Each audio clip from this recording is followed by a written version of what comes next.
Alhamdulillah, wassalatu wassalam ala rasulillah, wa ala alihi wa sahbihi wa man walah, wa ba'd. Chers auditeurs, nous continuons ensemble l'explication des 6 piliers de la foi et nous allons voir aujourd'hui le 4e pilier qui concerne la foi aux messagers. Les messagers sont les hommes à qui Allah subhanahu wa ta'ala a révélé une législation et à qui il a ordonné de la transmettre. Le premier d'entre eux est Noé, alayhi salam, et le dernier d'entre eux est Muhammad sallallahu alayhi wa sallam. Et il n'y a pas une communauté sans qu'Allah subhanahu wa ta'ala ne lui ait envoyé un messager. Comme Allah subhanahu wa ta'ala nous l'a dit dans son noble livre, وَلَقَدْ بَعَثْنَا فِي كُلِّ أُمَّةٍ رَسُولًا أَنْ يَعْبُدُوا اللَّهَ وَاجْتَنِبُوا الطَّاغُوتَ.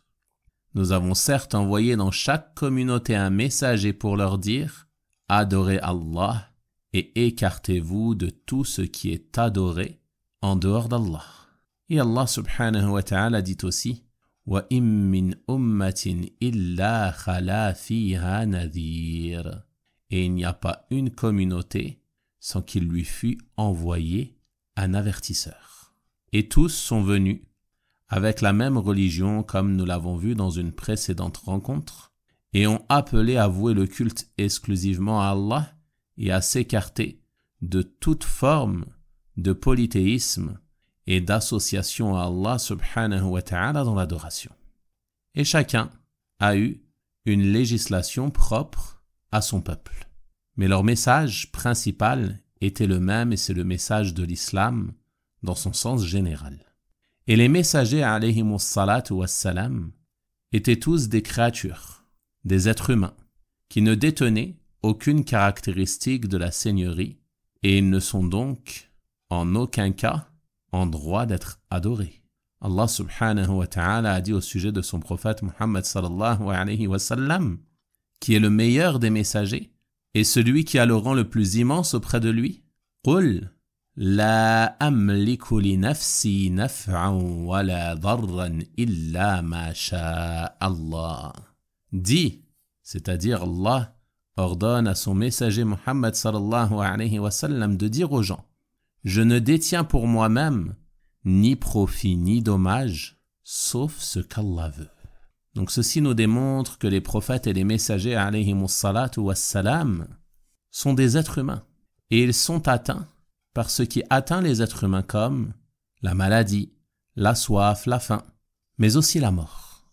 Si ce n'est qu'Allah subhanahu wa ta'ala les a favorisés en faisant d'eux des serviteurs honorés par la révélation d'Allah subhanahu wa ta'ala. Et la foi aux messagers exige de nous 4 choses. Premièrement, avoir foi en leur message et avoir la ferme conviction que le message qu'ils ont transmis est une vérité provenant d'Allah subhanahu wa ta'ala. Et quiconque renie le message d'un seul d'entre eux, alors c'est comme s'il avait mécru à l'ensemble des messagers alayhimus salatu wassalam. Car Allah subhanahu wa ta'ala a dit dans son noble livre « كَذَّبَتْ قَوْمُ نُوحٍ الْمُرْسَلِينَ » Le peuple de Nuh, le peuple de Noé, ont traité de menteurs les messagers. Ils les ont reniés. Allah subhanahu wa ta'ala nous mentionne cela alors qu'avant Nuh, alayhi salam, avant Noé, il n'y avait eu aucun messager. Malgré cela, Allah subhanahu wa ta'ala nous explique que ceux qui ont renié Nuh et l'ont traité de menteur, alors c'est comme s'ils avaient renié et traité de menteur l'ensemble des messagers. Par conséquent, celui qui renie un seul messager, c'est comme s'il les avait tous reniés.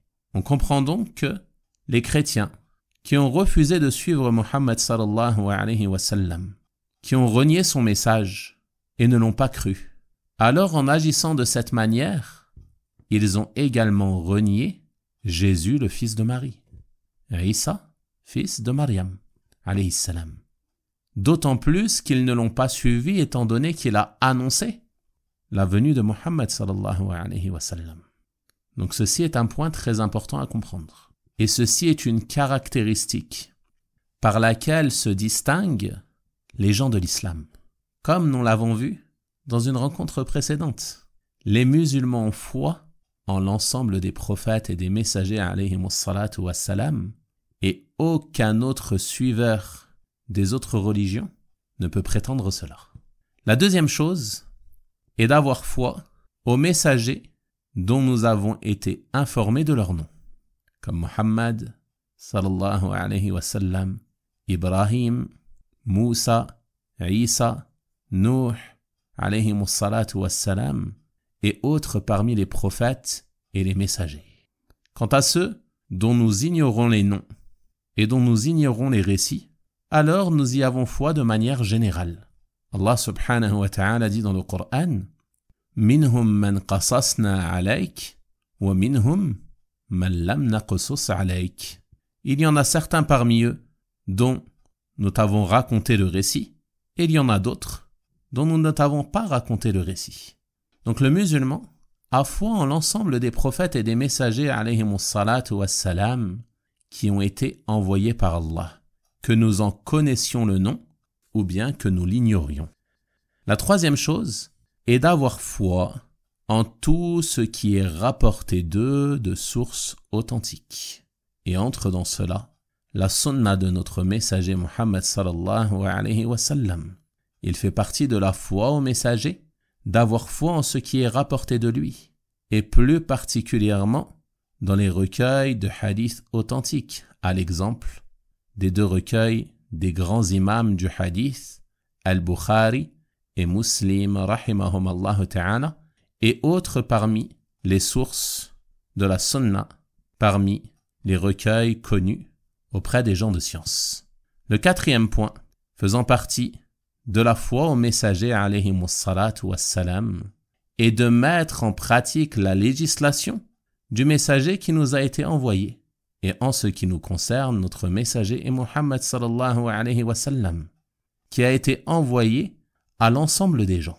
Il nous incombe donc de mettre en pratique sa législation, d'œuvrer selon sa religion, de nous soumettre aux ordres venus dans le Coran et dans sa sunna authentique en les accomplissant, et de nous soumettre aux interdits venus dans le Coran et dans sa sunna authentique en les délaissant.